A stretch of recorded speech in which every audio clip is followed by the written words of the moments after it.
parcela donde se nombró Veracruzita. Soy un campesino valiente y honrado, vivo del trabajo de lo que sembré. Tengo mi vaquilla, mi yegua rosilla, mi piña, mi yuca y un perro muy fiel.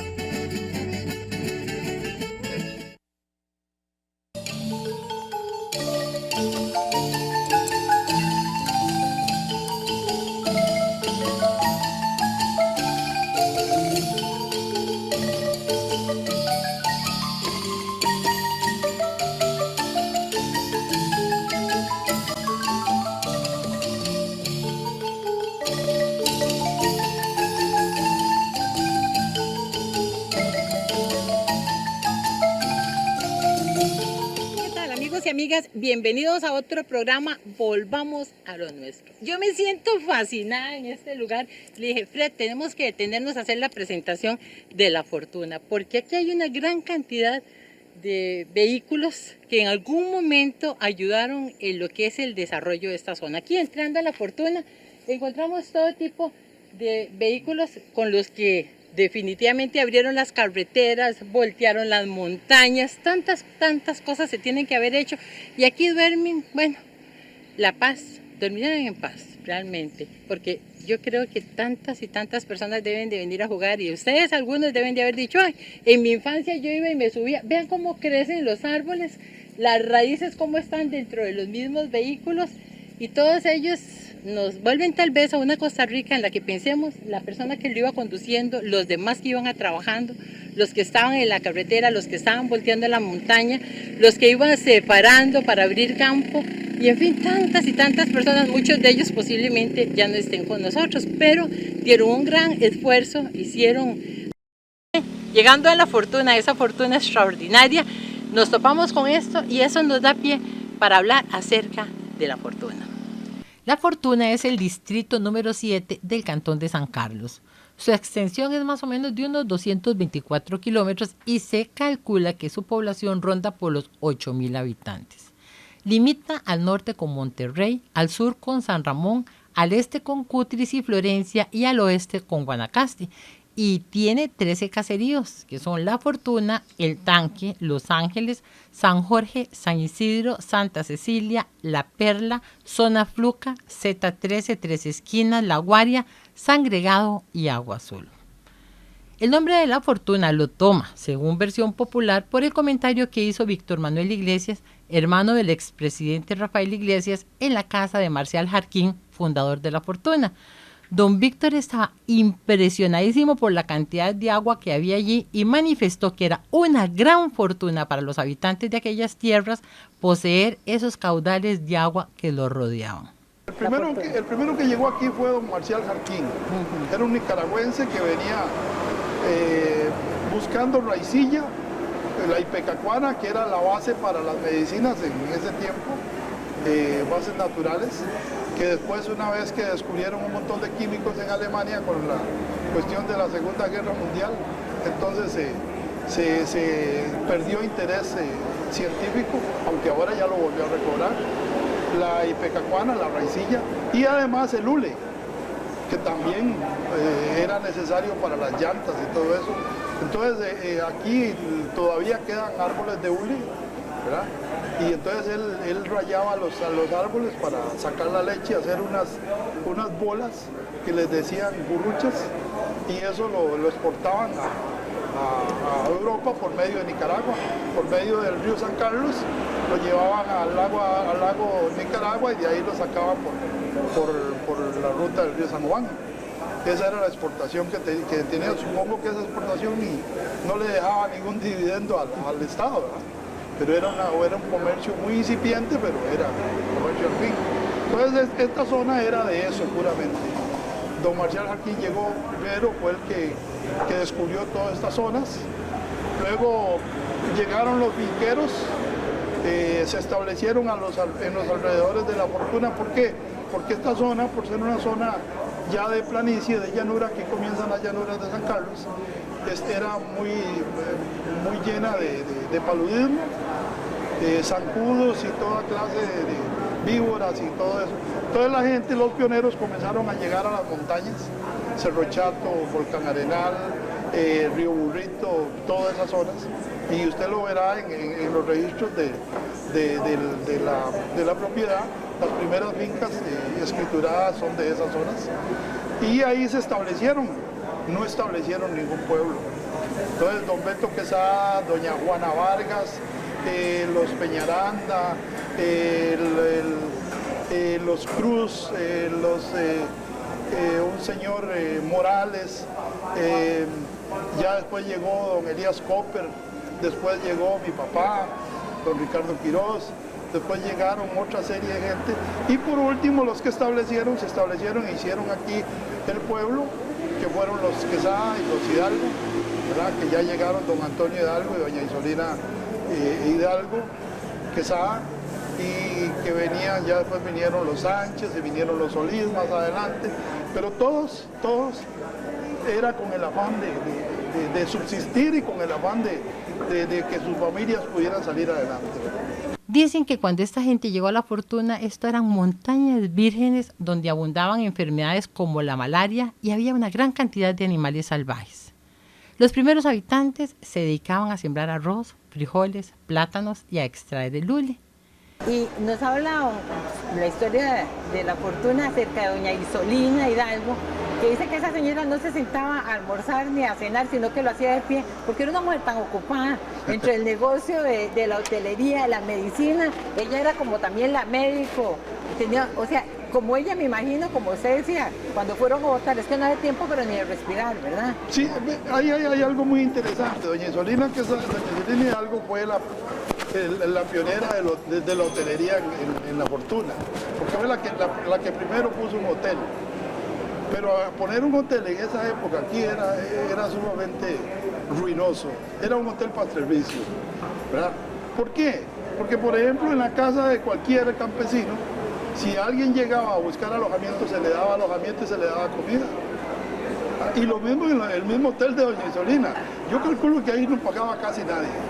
Si acaso los famosos agentes viajeros que venían a vender cosas, o si acaso alguna persona que viniera por alguna cuestión especial. Pero los demás, yo casi creo que venían como de caridad, como que traían frijoles y maíz y un pedazo de chancho o alguna cosa y lo cambiaban seguro por el alojamiento, porque no creo que fuera un negocio muy rentable. Era también como un hospital esa casa. Claro que era un hospital. Entonces doña Isolina fue médico, sin ser médico. Don Antonio Hidalgo fue médico y doña Luz Agüero fue médico también. Pero eran los que atendían todos los casos de picados de culebra, por personas accidentadas por machetazos, por ejemplo, ya fuera laborando con machetes o con hachas, o por pleitos que se daban, ¿verdad? Balaceras, algunas cuestiones que se daban de ellos los atendían.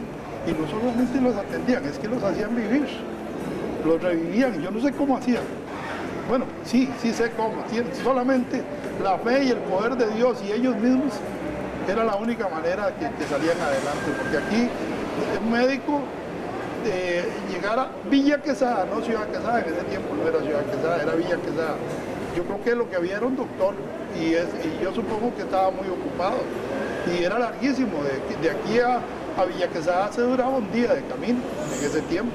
Para ir, había que ir a caballo, en carreta o caminando. Y así era, no había ninguna otra posibilidad.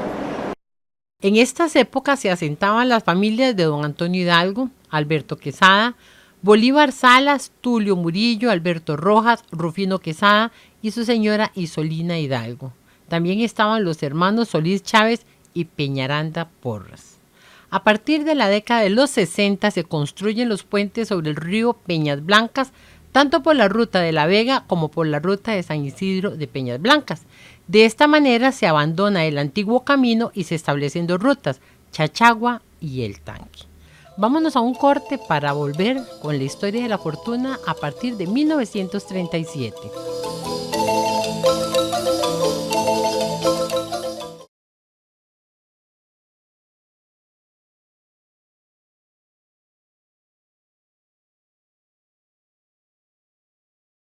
El famoso volcán Arenal está ubicado a 7 kilómetros del centro de La Fortuna.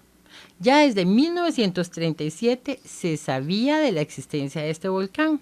Antes se le llamaba Cerro Arenal, Pan de Azúcar, Volcán Canaste, Volcán de Costa Rica o del Río Frío, o bien como el Cerro de los Guatusos. El nombre Arenal proviene del hecho de que sus lavas, al sufrir disgregación por efectos físico-químicos, desarrollan arenas que se depositan al pie del cono en la vega de sus cauces. En 1937 subieron por primera vez 7 personas al volcán Arenal y está documentado y está históricamente comprobado. Fue don Beto Quesada, Gustavo Quesada, Octavo Quesada, hermano de Beto, Ricardo Quiroz, mi papá, un primo de papá, Roberto Quiroz, don Elías Copper, Luis Castro, que es un tío mío, hijo de mi abuela, que es mi tercer matrimonio, y otro que en este momento no me acuerdo, creo que es Bercelio Castro. Eran 7 personas.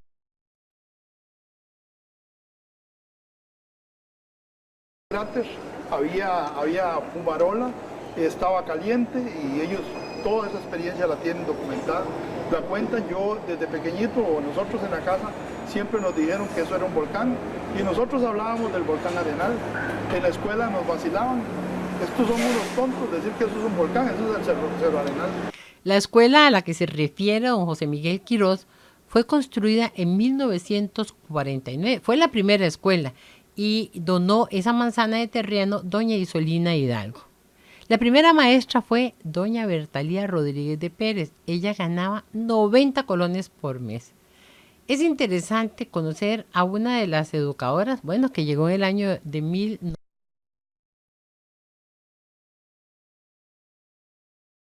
Nos habla acerca de la experiencia de los niños que habían en la época, cuál era su comportamiento, en fin, todo lo que tiene que ver con la educación de la época. Cuando usted le dijeron que le correspondía venir a trabajar a La Fortuna, ¿qué pensó usted? ¿Había venido antes aquí? No, yo no conocía ni conocía Ciudad Quesada. Primeramente vine a averiguar qué parte de La Fortuna tenía que estar. Llegué a Ciudad Quesada, luego me volví a ir para Naranjo a traer las cosas porque tenía que presentarme el siguiente, eso fue un domingo, el lunes tenía que presentarme a trabajar. Entonces fue cuando me vine para acá, para Fortuna. Llegué aquí a las 9 de la noche. Venía acompañada por su mamá. Por mi mamá, sí. ¿Su mamá que venía a ver a dónde era que le tocaba a usted? Ella quería conocer, porque ella tenía parientes aquí. Y es más, tenía tiempos de que ella quería, me decía, cuando yo vaya donde las primas a La Fortuna, yo la voy a llevar hasta para que conozca. Pero más bien, ella fue la que me acompañó para venir a trabajar aquí. Cuando usted llegó, ¿cómo era La Fortuna? Era un pueblo, muy pocas casas había. A mí me gustó porque era un pueblo muy tranquilo, aunque había, digamos, era el centro. Yo no vivía en un centro. Yo vivía en una parte que no era ni en el centro de Bajo Corrales ni en Naranjo, sino que era. Entonces para mí fue muy bonito porque yo estaba viviendo en un centro. Pero era un pueblo muy tranquilo, muy bonito. O sea, a mí me gustó bastante, a pesar de que había muchísimo barro. Pero una cosa de las que me ha gustado a mí, qué fortuna, es que cuando llueve, como hay mucha arena, es rápido quitar, no es ese barro pegajoso ni nada. Entonces, eso es una de las características que me ha gustado aquí de Fortuna. Llegó usted como maestra después de la erupción del volcán en el año 69. 69. Y esa Costa Rica del año 69 todavía en muchas partes era una Costa Rica pobre. Esos muchachitos que llegaban a la escuela en general, ¿en qué condiciones? ¿Eran niños pobres? ¿Era la única escuela que había? ¿Cómo era?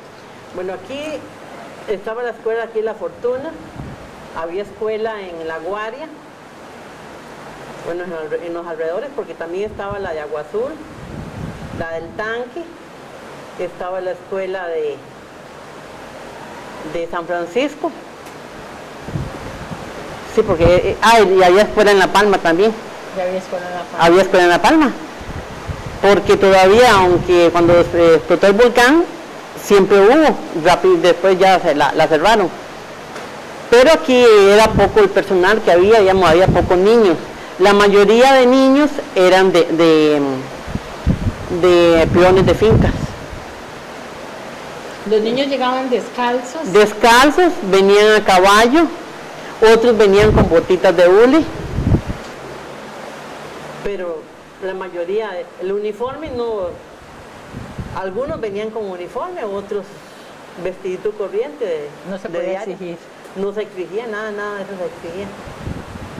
Claro, porque siempre estamos hablando de una Costa Rica de niños descalzos, además en este lugar que llovía tanto, todo lo que es San Carlos, decía su esposo los otros días que aquí se llueve 13 meses al año, que hay un mes de feria, ¿verdad? El aguinaldo, dice que el aguinaldo. Entonces esos niños también iban bajo esos aguaceros, esos temporales a la escuela normalmente. Normalmente era así. Estaban acostumbrados. Estaban acostumbrados y caminaban un montón. Habían niños que caminaban media hora, una hora para venir a la escuela, porque esas fincas que quedaban más bien largos, digamos, tenían que llegar llegar temprano a la escuela. En la misma escuela se construyó un oratorio donde se celebraba la misa. Más adelante se construyó una ermita que era visitada anualmente por un sacerdote. La Fortuna entonces tenía 75 habitantes. Este era un lugar tan tranquilo y su gente vivía con tanta paz y solidaridad que no era necesaria la presencia de la autoridad. Pero bueno, con todo y todo existía el resguardo fiscal. Y aquí, en plena Ciudad Quesada, nos encontramos con don Francisco Ugalde, que precisamente en algún momento estuvo en ese puesto. Yo tenía una panadería alquilada, todavía no tenía panadería propia. Y don Virgilio Chaverri era primo segundo. Don Virgilio Chaverri era ministro de Educación en la administración de don Otilio Late en 1952. Y me invitó a que lo acompañara a él a ir a Tilarán, porque tenía una reunión en Tilarán con la Junta de Educación. Y iba un tío mío, tío abuelo, don Ezequiel Ugalde de Aguasarcas, que ya cuando eso ya tenía casi 90 años, y también iba Virgilio, mi hermano mayor. El plan del viaje era llegar a don Virgilio, tenía una finca en La Fortuna, la que es hoy de Manolo y algo. Y entonces ahí tenía bestias en Javillos, y de ahí nos íbamos a caballo hasta cruzar después de Pueblo Nuevo. Pero resulta que, por cierto, un día, no sé si vos estuvo aquí hoy, hablando de uno de los primeros que estuvieron ahí al pie del volcán, era don Beto Quesada. Y llegamos hasta donde don Beto, llegamos con el carro, el jeep, era un jeep del ministerio, un jeep Willy.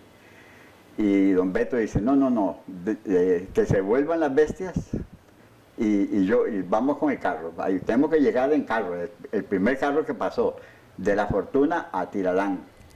Duramos todo el día. Había parte que había que sacarlo con unos bueyes y todo, ¿verdad? Pero hicimos el recorrido. Entonces, esa ocasión fue cuando yo pasé por La Fortuna. Y le voy a ser franco, era una calle, nada más.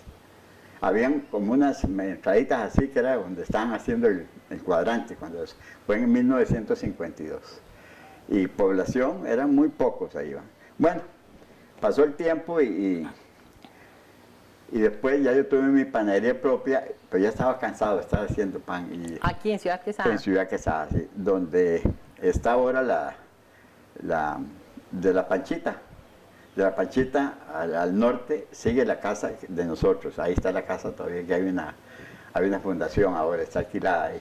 Después sigue la Soda Montecarlo, que es de una hija mía, ahí es donde yo tenía la panadería. Pero yo estaba cansado y me había metido en política, que yo no era muy político, con don Mario Chante.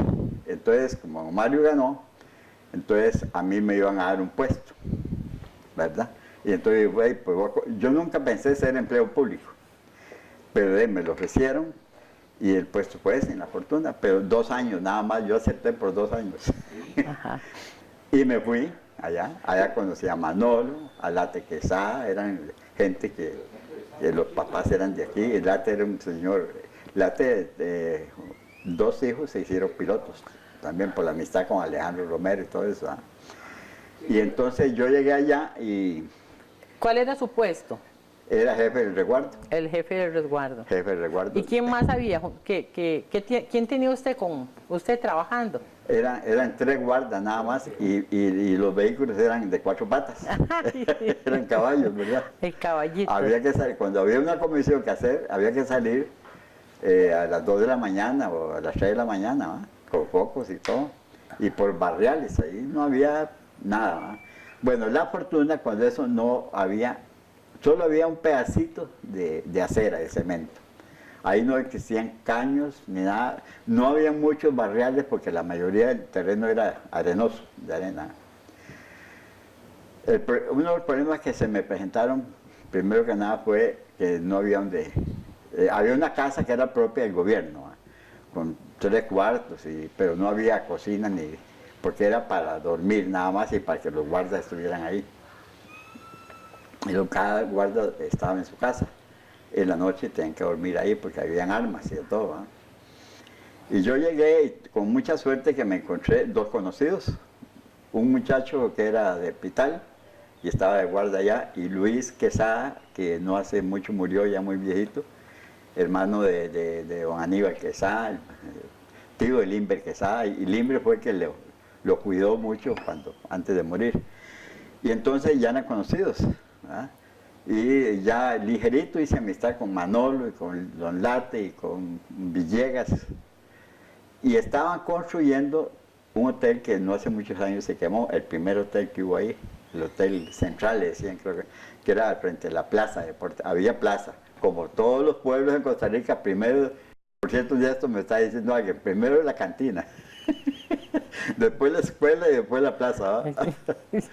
Eso era como así se formaban los pueblos. Y el trabajo mío era perseguir el contrabando, el guaro contrabando. Ese era y después cualquier contrabando que existiera de ganado, de cerdos, bueno, había que perseguir y controlar también los negocios. No nos tocaba nada de seguridad, de policía de orden y seguridad, pero sí nos tocaba auxiliar al policía, porque había solo un policía. En cambio nosotros era un cuerpo de 3. Pero a lo menos en los alrededores, solo dos acas descubrí yo, ¿va? Y una de ahí, era algo pariente de uno de los guardas. Entonces el guardia les avisó, ¿va? Entonces cuando no, ya la quitaron. Y éramos gente muy conocida de la fortuna, ¿va? Pero era una saca para ellos, eran muchos hermanos. Y ellos tomaban traguitos de eso, ¿va? No era que tenían negocio. Pero sí había que controlar los negocios. A mí me tocaba hacer una ronda hasta Los Ángeles, que cuando eso se llamaba El Burro. No, yo no lo conocí como Los Ángeles. Ajá. Sí, y nos tocaba auxiliar al policía porque también en esa época hubo problemas en 2 familias en Monterrey, que se mataban unos a otros, ¿va? Y cuando de pronto fulano mató al otro, y mataron al papá, y a uno lo mataron aquí en una carnicería aquí, y lo vinieron a buscar. Y entonces había que ayudarle a la policía, eso sí.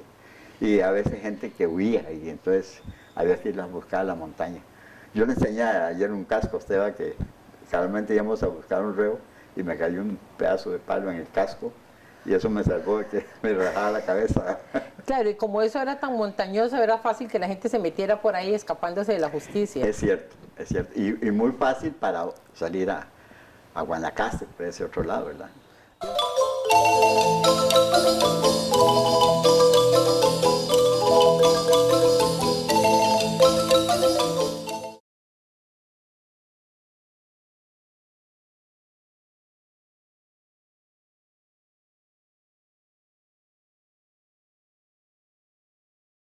Parte interesante de la historia de la fortuna ocurre en 1950, cuando se anexan a San Carlos por propia voluntad. Esto se hace mediante un plebiscito en el que votan por primera vez las mujeres.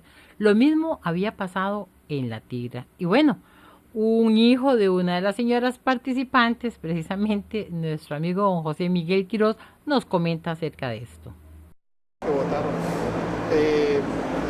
Varias mujeres, tanto en La Tigra como en la Fortuna. Lo que sucede es que en ese tiempo, por ejemplo, mamá vivía en la finca, y de la finca aquí, que ahora se duran 10 minutos, antes se duraba 1 hora a caballo. y tenían que primero, antes de venirse a votar, tenían que dejar los chiquillos listos, dejar los almuerzos listos porque hay que atender peones, a veces hasta darle de comer a los cerdos y ordeñar. Tal vez ella no ordeñaba, pero sí tenía que alistar todo lo que era del ordeño. Y entonces todas esas cosas había que hacerlas. Y no era solo mamá, eran todas, prácticamente todas las mujeres que vivían aquí. ¿Por qué? Porque se habla mucho de los hombres, de nosotros los hombres que somos los pioneros, y no, detrás de un hombre pionero hay un montón de mujeres pioneras. Yo estoy totalmente de acuerdo con usted. ¿Cómo recuerda usted esa época, ese momento cuando se realizó la actividad de la primera votación? Que la mujer votó por primera vez. Yo tenía 2 años, eso ¿no fue en el recuerda? 50, yo nací en el 48. Ajá. ¿Y su Sí, mamá no. en años posteriores cómo comentó eso? Mamá, bueno, pues ellos prácticamente no comentaban nada, simplemente ellos decían que habían votado y no le dieron mucha importancia. La importancia se la dieron luego cuando ya pues, se comenzó a hablar en la época del 80, 90, ya cuando las mujeres comenzaron con aquella cuestión de la revolución femenina y no sé qué, entonces fue cuando comenzaron a rescatar eso y de verdad ahí estaban los registros. Sí. Hace algunos años tuvimos la suerte de conocer a una persona muy interesante, doña Ali Zúñiga. Se dedicaba esta señora a sobar, a cuidar a los enfermos y a tantas y tantas cosas agradables, pero la buscamos sobre todo porque era la esposa de don Humberto Corrales, quien en 1951 puso una turbina en el río Burío para generar energía eléctrica en La Fortuna, la primera vez que llega la energía eléctrica. Nos comentaba la señora de que esto fue algo que hizo su marido para beneficio propio, para su casita. Pero bueno, pronto los demás habitantes le pidieron a don Humberto que por favor les conectara la luz también a ellos. Una de sus hijas, la mayor, bueno, algo recuerda de la historia. Me imagino que yo era una niña cuando mi mamá me contaba del aserradero, ¿verdad? Porque era mi mamá que me contaba el aserradero. Claro que yo recuerdo, sí, que nosotros íbamos al aserradero cuando eran, seguro me imagino como esta niña, sí. y entonces sí, yo iba al aserradero y nosotros jugábamos. Mi papá, cuando eso del aserradero era que caminaba, ¿verdad? Bueno, yo ahora no sé cómo está ese aserradero. Con agua, exacto, que se Sí, movían con ajá, agua. sí, y él y entonces mi papá nos paraba ahí, nosotros hacíamos y nos caminaba, pero bueno, eso sí, después de la luz eléctrica nada más, ¿verdad? Después de Pero no había luz eléctrica aquí cuando su papá la puso por primera vez. No, No. no señor. Su papá es que era muy inteligente, ¿verdad? Nos Súper contaba inteligente. Su mamá que era No, sí, eso sí es cierto. y le encantaba inventar. Ujú, sí. Ujú. ¿Qué río fue el que hizo él para producir lo de la luz? Este. Este Sí, no sé que- cómo se llama ese ¿Sabe río. la cristalina o algo así? Sí, La quebrada cristalina. sí, exactamente. Ajá. Ujú. Entonces, esa agua, pero es que él lo que quería era producir luz, pero solo para su casa, ¿verdad? Solo para Sí. la casita de ustedes. Sí, señor. Lo que pasa es que cuando empezaron ya a tener ustedes luz, todo el mundo quería. Ujú, exactamente. ¿Y usted se acuerda alguna vez cómo era que cobraban eso? ¿Con residuos? Ajá. Mi papá hacía los residuos también. Iba de casa en casa. No, Ah, no, mi papá en la misma casa de nosotros, él hacía los residuos. Usted sabe que yo no recuerdo, eso sí, yo no recuerdo cómo lo hacía él, si los repartía. Yo creo que sí, él los repartía. Como pasa en todo pueblo, la gente piensa en su iglesia y empiezan a hacer turnos para construirla. Posteriormente la hacen en el terreno donado por don Eduardo Quesada y es este el momento para conocer uno de los personajes más importantes de La Fortuna. Don Vital Castro Agüero es toda una institución aquí en La Fortuna, no solo por lo que ha hecho, sino esa entrega de amor desde muy pequeño para su comunidad. Y es que yo le digo, don Vital, hay tanto que hablar, pero iniciemos con su mamá, doña Luz Agüero. Todo el mundo nos habla de doña Luz Agüero, de una señora que era como la doctora, una persona tan entregada, porque nos hablan de don Antonio Hidalgo, doña Isolina Hidalgo y de su famosa mamá, doña Luz Agüero. Dice que su mamá siempre estaba presente cuando la necesitaban. Sí, es muy difícil para uno tener que hablar de la propia casa, ¿verdad? Pero ya sí, con mucho gusto, yo puedo, de lo que yo veí y conocí de ella, Sí, ella primeramente no estaba el puente de Arenal, sino lo que había era una hamaca. Entonces todos venían y se quedaban en mi casa, mi mamá, con plata o sin plata, todos los de Monterrey. Y ahí dormían, ahí cenaban, ahí si venían muy de mañana almorzaban también. Y también respecto a eso de, bueno, resulta que ella, algunos, ya no tengo plata, bueno, pero así llegaban con una cajuela de frijoles o maíz o arroz o verduras, le iba mejor. Y también ella, a cualquier hora de la noche la llamaban a acompañar a una señora y ella se iba inmediatamente, sin pensarlo mucho, a caballo o a pie, cuando eso no habían carros aquí en La Fortuna. Es muy distinto ahora. ¿Cuántos partos habrá atendido su mamá? Y ahí yo nunca tuve la curiosidad de preguntarle,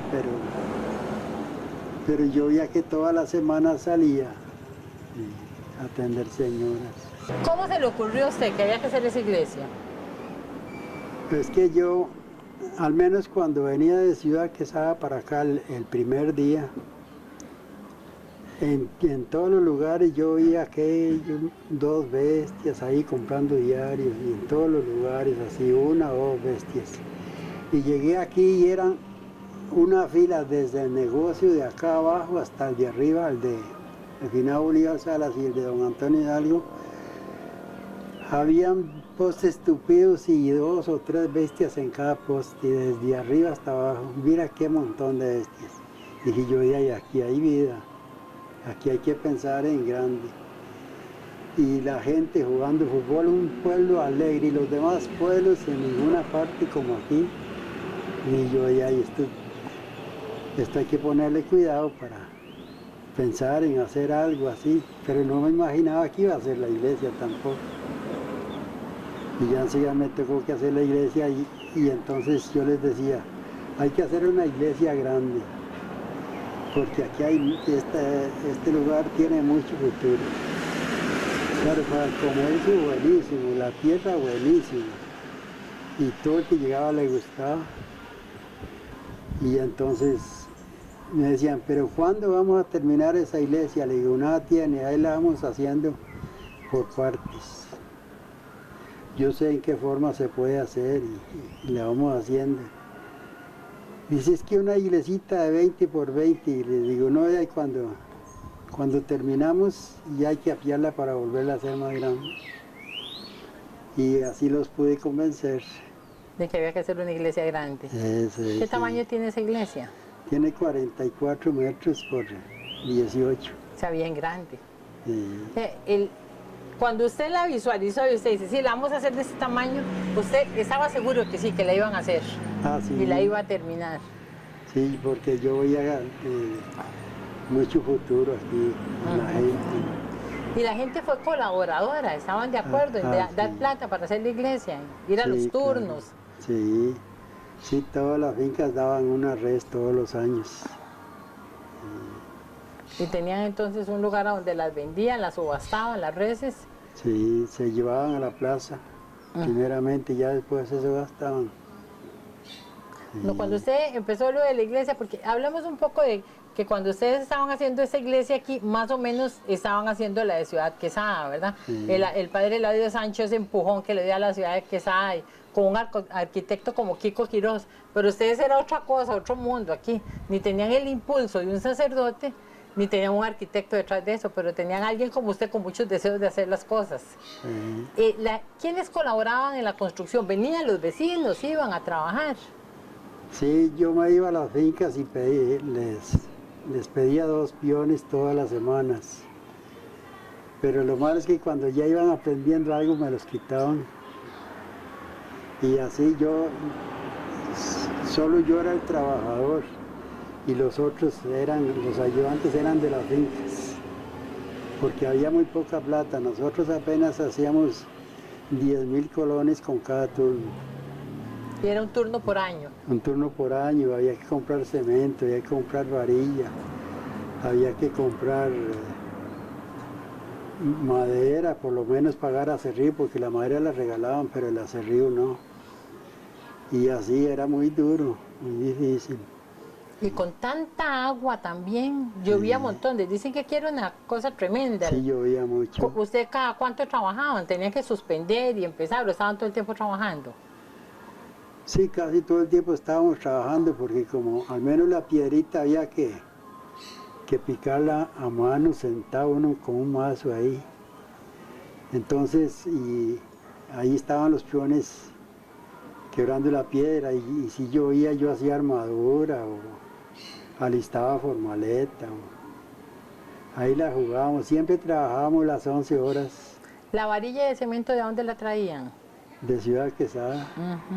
Sí. Dice don Rodolfo Salas, que conocido cariñosamente como Cochón, que lo que era la arena y la piedra, pues no había que ir muy lejos, porque la arena la encontraban aquí por cualquier lugar. Sí. Y el mosaico que dice también él, que él lo trasladó con su yunta de bueyes, ¿de dónde venía el mosaico? Ese venía del Ministerio de Transportes. Esa es otra historia, aunque sea pequeñita. Cuando Mario Chande vino a inaugurar la iglesia, entonces lo llevé yo a la iglesia y ya le dije que por qué no nos regalaba el mosaico de la iglesia. Y me dice, escribió así en la mano, dice, voy a ver si hay, de una vez se lo doy, porque ya hay uno como se puede morir, dice. Qué bien. Y ahí Porque todavía está vivo. Todavía está vivo. Bueno, está bien, ¿verdad? Hombre Sí. precavido, Mario Chandi.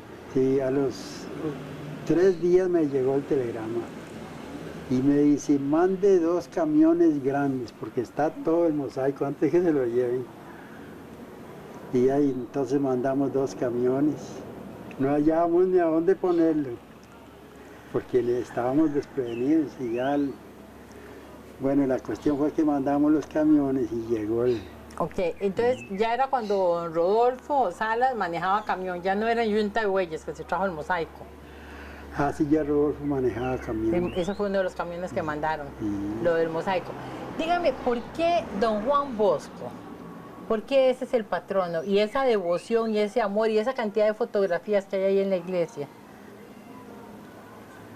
Había un señor, Jorge Egip, dueño de la pajuela, o Set, o Zonafluca. Y ese es español, y se trajo un San Bosco a ver quién lo quería. Pero aquí en La Fortuna querían a San Gerardo. Y entonces hicieron una votación como un plebiscito. Y la ganó San Juan Bosco. Qué interesante. Eso fue después de que la iglesia estaba hecha. No se había comenzado No se había comenzado porque los vitrales, es cierto, tiene un San Juan Bosco. Sí. Bueno, la ganó y bien ganada, ¿verdad? Ah, sí. Y a través de los años ha habido devoción por Juan Bosco, sí. Ah, cómo no. Sí. Fue un hombre extraordinario, ¿verdad? Claro. Ya, entregado a los niños y a los adolescentes, a los más pobres y a los más necesitados. Sí. Bueno, entonces tenemos allá a don Juan Bosco, tenemos esa iglesia tan linda. Ese vitral de ahí atrás, ¿quién lo donó? Muy lindo, el que se ve don Juan Bosco, donde se entra a la iglesia. Ese es un grupo de señoras que trabajan mucho así, cuando hay que hacer una fiesta, ellas la hacen y cobran plata, y hicieron todo eso. Muchas cosas han hecho. No, la torre de la iglesia, me cuentan que usted la hizo en 3 partes, porque no creía la gente en una torre tan grande. Primero hizo una parte. Esa torre tiene historia. Es que el padre quería hacer una iglesia que no se pareciera aquí, la torre, que no se pareciera a ninguna. Y entonces le digo, "Ay, vamos a andar a ver". Y ya le digo, ya tengo un estilo para la torre que no se repite, porque habíamos andado por toda parte. y estábamos en Cartago y fuimos a dormir a Cartago, ahí que es tan frío, yo no sé por qué. Y en la mañana le digo yo, esta iglesia, una iglesia que tiene un arco así arriba, termina la torre como en un arco. Digo, esta iglesia más o menos pesa igual que esta. Los planos de esta iglesia, de la base, pueden servir para eso. Y me decía, y vamos a ver, y ya llegamos donde el sacristán, y estaba en goma y tipo. Y entonces le digo yo, usted está un poquillo enfermo, y me dice, sí. Y le digo, vaya, quítese la goma y viene para que me preste los planos de la base de esta iglesia, de esta torre. Y me dice, sí, ahí están. Dice, qué casualidad, barrí todo y los iba a botar, pero pensé que para qué los iba a botar, que mejor los dejaba. Y se tomó un par de tragos y se vino y me dio los planos. Pero me dice, yo no se los puedo dar para que se los lleve. Y si los iba a botar, ¿verdad? Sí, pero dice, no puedo hacerlos para que se los lleve. Y más bien, dice, voy a ir a traerle un cuaderno para que saque copias y medidas y todo. Entonces yo lo que quería anotar era la varilla que llevaba en la placa y todo eso.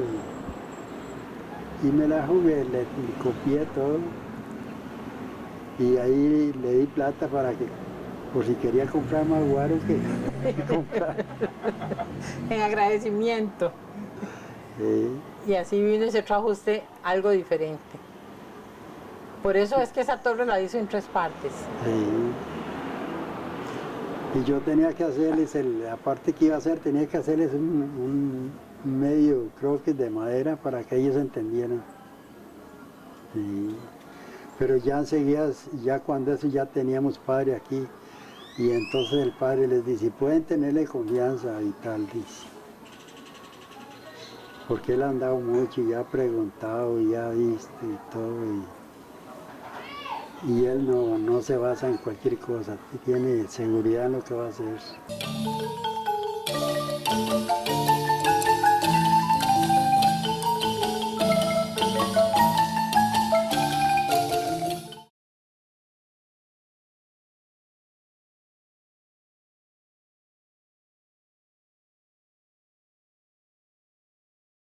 Luz y agua es lo más importante definitivamente para los seres humanos en la actualidad. Es así como en el año de 1953 se instala el servicio de agua potable. Y en ese mismo año de 1953 y hasta el 73 se abre un correo que inicialmente maneja doña Josefa Balta Quesada.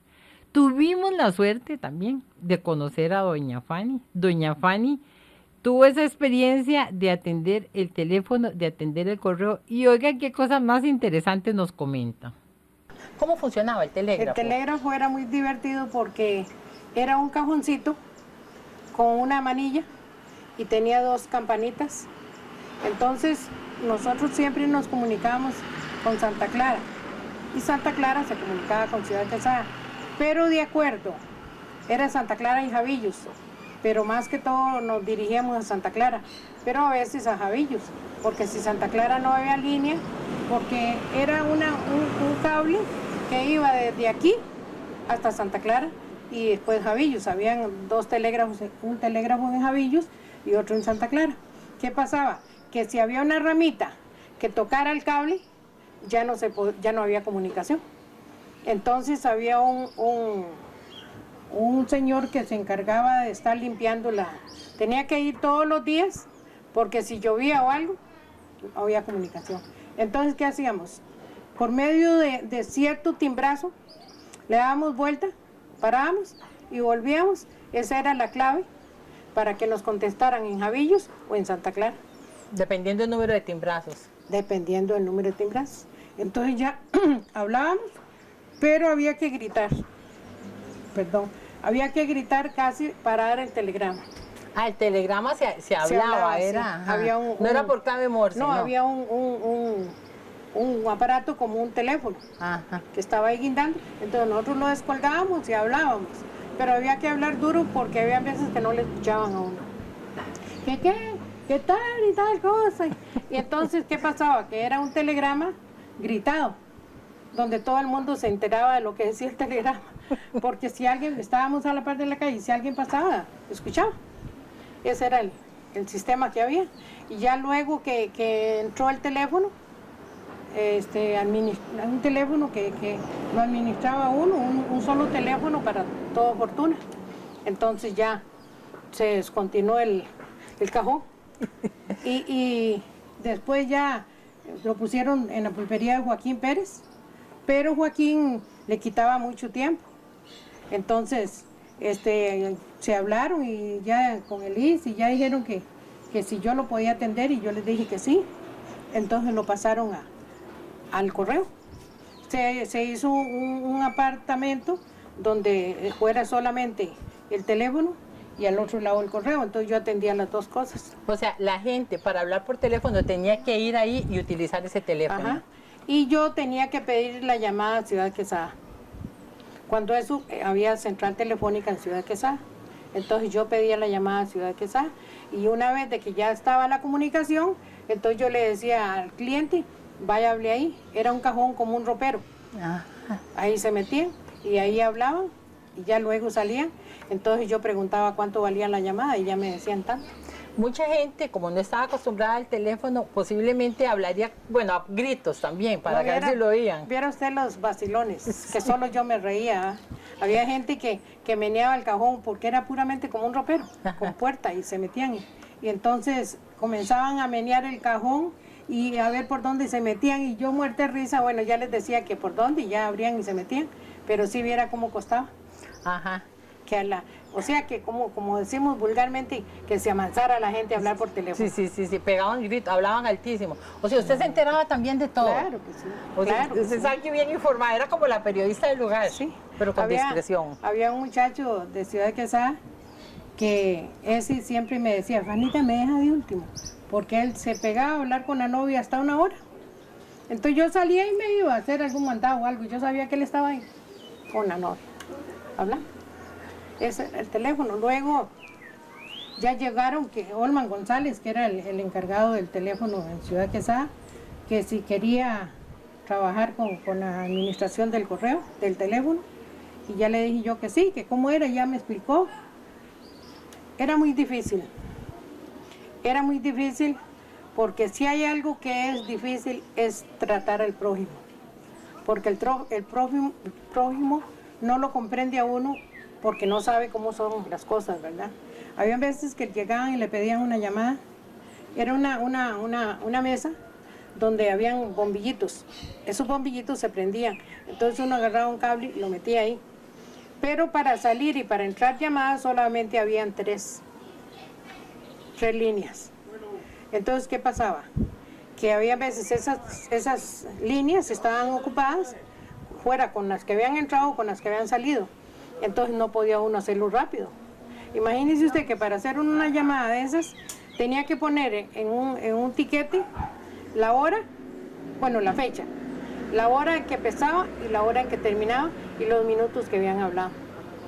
Todo eso tenía uno que hacerlo manual. Y aquí, ¿verdad? Porque la gente comenzaba a hacerle así a uno la luz para que lo atendiera rápido. Había veces que le pedían llamadas del banco y el seguro, son las llamadas más difíciles porque siempre estaba ocupado el teléfono. Y era de batallar hasta una hora, dándole hasta que por fin entraba.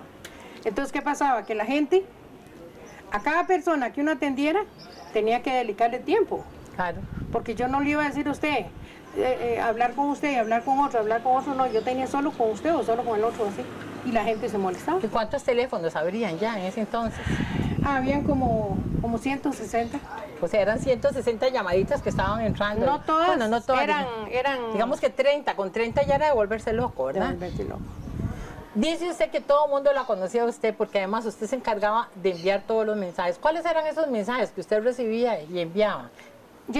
Por ejemplo, espéreme en tal lugar, voy en tal fecha, o fulano está enfermo. ¿Pero eso era telegrama o era eso teléfono? Telegrama. Telegrama. Sí, cuando era ¿Alguna vez le telegrama. pasó algo desagradable ahí con eso de los telegramas? No, con los telegramas no, pero con el teléfono sí. ¿Cómo qué? Dolorosos, como por ejemplo, me llamaron de Muelle, que le avisara a la señora de Rodolfo Salas que había muerto un hermano, que lo había matado a un palo.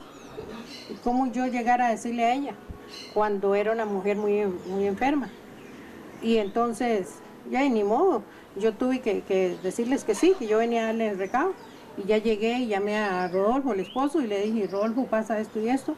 Le digo, yo aquí traigo unas pastillas para los nervios. Yo fui al seguro primero, conseguí las pastillas para los nervios, se las dimos, y después le dimos la gran noticia. O sea que inclusive había que tener mucho calor humano para poder dar noticias. O sea, eso no era solo recibir un recado y mandarlo, sino hasta pensar cómo darlo. Cómo darlo, porque era una mujer que era muy enferma y entonces usted sabe que estas noticias son muy tristes, muy dolorosas. Entonces yo hice eso. Yo le dije a un profesor que estaba ahí, le digo, ¿qué torta pasó esto y esto? Y le digo, vamos al seguro a hablar con el doctor. El doctor también era amigo mío porque... todo el mundo era amigo en aquel ¿sí? entonces. Y entonces fuimos y ya me dio el doctor unas pastillitas, me dice, lee esta primero y después que tome más. Y de veras, así lo hice y más o menos salió bien porque ya sí, inmediatamente ellos salieron para Muelle porque el hermano lo había matado a un palo. No crean que todo era trabajo, también los fortuneños se divertían.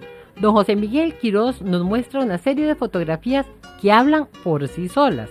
Después de construir el redondel, todo era algarabía. Van a comenzar las fiestas, los tablados lucen ya, banderilla de colores, serpentinas y demás. Ya se escuchan los mugidos, el ganado listo está, encerrado en los toriles para el que quiera torear. Este recorrido por la fortuna es extraordinario y queremos terminar el programa en el lugar en que lo comenzamos, aquí donde hay tantos vehículos de trabajo que nos recuerdan el esfuerzo que hicieron nuestros antepasados. Hoy traje a mi nieta Arancha para que nos ayudara en este programa y para que conociera muy de cerca las raíces de todas aquellas personas que en la actualidad viven en esta zona, cuyos antepasados hicieron un gran esfuerzo por sacar adelante no solo la fortuna, sino muchos y muchos pueblos de la zona norte y de todo nuestro país. Así que amigos, gracias por haber estado con nosotros en este programa Volvamos a lo Nuestro. Recuerden, la próxima semana estaremos en alguna otra parte de nuestro hermoso territorio nacional. Los pioneros que llegaron a la fortuna se unieron para sobrellevar una vida difícil donde las rutas eran de difícil acceso, abundaban las enfermedades y la lluvia era incesante.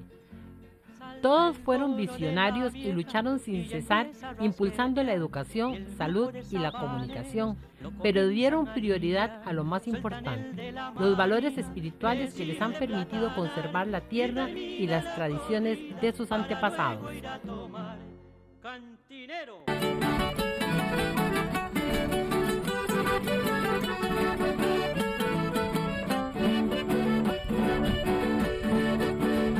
viva San Carlos, mi tierra querida, muy linda y hermosa, mi tierra natal. Vivo en la trinchera allá en mi parcela donde se nombró Veracruz Central. Soy un campesino valiente y honrado, vivo del trabajo y de lo que sembré. Tengo mi vaquilla, mi yegua, rosilla, mi piña, mi yuca y un perro muy fiel.